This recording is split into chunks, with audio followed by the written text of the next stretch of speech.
যুক্তরাষ্ট্রের south Florida বিশ্ববিদ্যালয়ে নিখোঁজ দুই বাংলাদেশি শিক্ষার্থী পিএইচডি শিক্ষার্থীর মধ্যে একজনের মরদেহ উদ্ধার করেছে পুলিশ।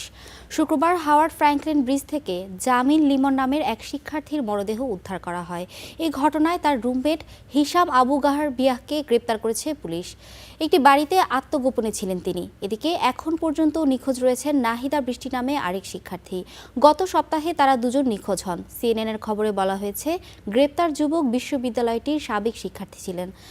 তার তথ্যেই লিমনের মরদেহ উদ্ধার করা হয়। তার বিরুদ্ধে হত্যা ও বেআইনিভাবে মৃতদেহ সরানো সহ বিভিন্ন অভিযোগ আনা হয়েছে। বিশ্ববিদ্যালয় পুলিশ জানিয়েছে, গত 16 এপ্রিল সবশেষ ক্যাম্পাসের আশেপাশে দেখা যায় লিমন ও বৃষ্টিকে।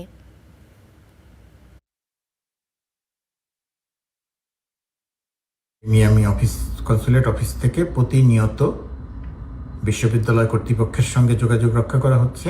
একেবারে শুরু থেকে, প্রথম দিন থেকে তদন্তকারী পুলিশের সঙ্গে যোগাযোগ রক্ষা করা হচ্ছে।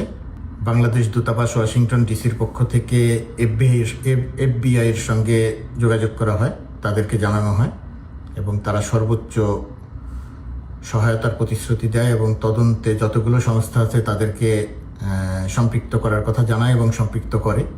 যে ব্যক্তিকে গ্রেপ্তার করা হয়েছে সেই ব্যক্তি জামিল লিমনের রুমমেট এবং তিনি যুক্তরাষ্ট্রের নাগরিক।